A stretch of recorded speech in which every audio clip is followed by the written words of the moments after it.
Hey guys, it's me here with your weekly update coming to you from the new kids office.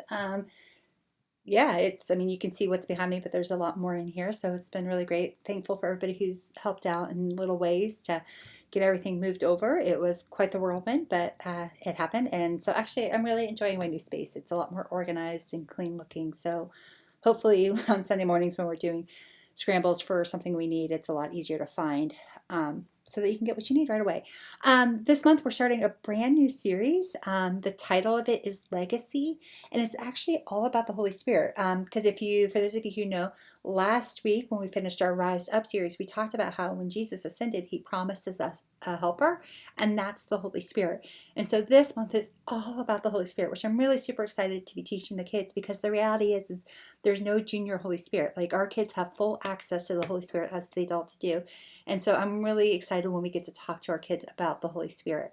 The biggest thing, you guys, that I'm always going to be harping on you probably about is just when we think about the Holy Spirit, though, is what role, like how do you acknowledge the role of the Holy Spirit within your life, right? How do you know when God's speaking to you, when the Holy Spirit's speaking to you? How do you recognize the movement of the Holy Spirit in others? So I would just encourage you guys to think through um, just what that means and what that looks like before you teach the kids so that you are able to just incorporate your own personal stories.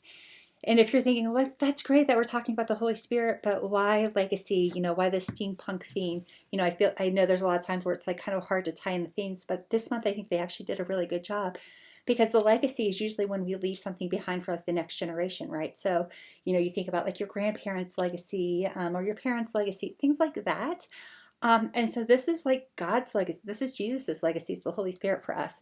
And it's funny, somebody who doesn't know what we're doing, they posted something on Instagram the other day, and I thought that was really cute and apropos for what we're doing. And it said, legacy is not leaving something for people, but it's leaving something in people. And as I was just reflecting on what it is that we do on Sundays with our kids and discipling them, what are we leaving in our kids?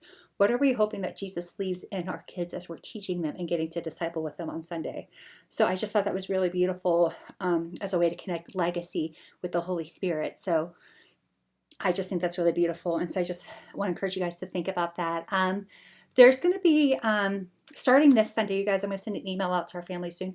We're no longer taking pre-registrations for kids on Sundays. We haven't really hit capacity in any of our classrooms, and just trying to manage that, like it just was a lot of work. And honestly, now that we're hiring sitters, like we've been able to open up pretty much all of our rooms to max capacity. So really what's great is there's really honestly in my mind no need to communicate that to parents or require them to register or anything like that. So hopefully parents feel like, hey, we can just show up to church like we normally would. We are going to be leaving our COVID policies and procedures where they are currently. So that means masks, trying to social distance as we can. I think I've seen some real great creativity around that, and I think that's really great. And I know Randy and Christy, they're going to be communicating with the preschool team.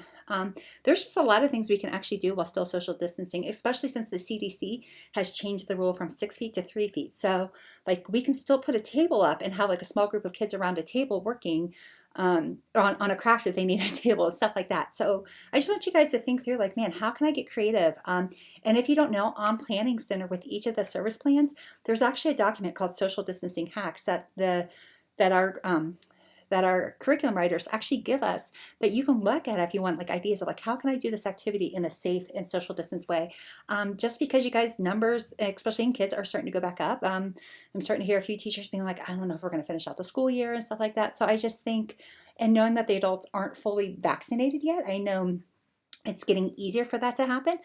So I think we still just need to be a little bit more cautious with our kids. But again, I don't think that necessarily means we can't have fun with our kids. It doesn't necessarily mean we have to sit in a row staring forward, for a whole hour. I think we can get really creative. It just is going to take some time and energy and some prep ahead of time, ahead of a Sunday, to think through like, man, what could this actually look like? Because there's some really cool things that are in our curriculum this month that I think, like as I was looking at it, I was like, oh my gosh, we could totally easily do that with our kids in the manner in which we're doing. So some great crafts and games and stuff like that. So I just want to encourage you guys to check that out. And if you guys get stuck, feel free to grab me and say, hey, Lindsay, I really want to do this activity, but I'm not sure how to do this in a socially distanced way. Feel free to grab me and I'd be more than happy to have a conversation with you guys around, hey, how can we do that in a safe way? Or even if you're like, hey, I want some more pre-service activities. like, man, the kids miss playing with Legos. Like, they can play with Legos. Like, you can give them a, scoop at their seats and whatever. So there's lots of creative ways that we can be. I just need to hear from you guys what it is that you're wanting to do, because I feel like in the past, if I just say, do this, it doesn't always necessarily happen. So I just want to support you guys. Just some big things that are going to be coming up in Kidventure. Oh, save the date, you guys. This summer we're going to do what we're hopefully calling Mega Sports Camp or Kidventure Sports Camp or something like that. We're going to be outside at a park. It's kind of like if you've done Vacation Bible School in the past. It's kind of like that, but it's all sports themed, and we're literally teaching kids soccer, tennis, like whatever sports we end up deciding. I still actually have to go around and peruse some parks and stuff like that, and hopefully finalize that detail in the next week or two. But I want you guys to go ahead and save the date. It's going to be in the evenings from June 21st through the 24th. So go ahead and save that date. Plan to volunteer. Plan to sign your kids up. We're going to do preschool, I think 4-year-olds and up, just because 3-year-olds it gets a little harder.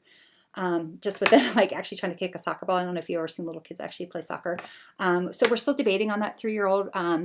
I'm sure if you guys really want your 3-year-old to come, just talk to me and Christy. I'm sure we'll be like, yeah, bring them. So just plan on that. So we're just trying to find a park that has restrooms and stuff like that that fits our kids, and so we can determine which specific sports. But we'd love to have you guys help out as either small group helpers, registration, like whatever. If you're like, hey man, like I love soccer, I would love to teach kids soccer, or I love cheerleading or flag football. There's really no sport that we're limited to.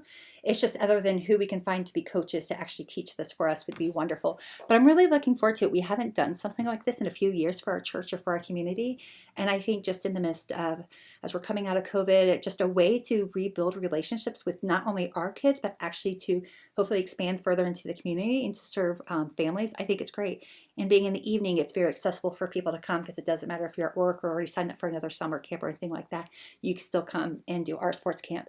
But again, just like with anything we do, what's going to limit us the most is the number of volunteers we have helping out, so that we can accept kids in a safe manner. Yeah, and the other thing is on May 23rd, we're going to hand out summer fun buckets. So hopefully we'll start announcing that to families soon as well. And it's just going to be a bucket. There's going to be a fun little family challenge where they can do certain things like, hey, have a barbecue with a neighbor, and you earn points. And then at the end, we'll have some really great prizes for families based upon their points and who wins and stuff like that. And then in the bucket, there's going to be like water squirters and chalk and crafts and sunglasses and cups. Like, I don't, just like lots of bunch of really fun things designed for kids and families to just have fun this summer with each other and within their neighborhood. So, and with friends. So hopefully families just really enjoy this, take advantage of it. So I'll let you know more when we can actually start talking about it and stuff like that. So, but we'll start signing up, and we'll be handing those out by the end of May, because we want to get those into people's hands before school ends and people start dispersing on vacation. So that's it for our Kidventure update. Hope to see you guys on Sunday. Bye.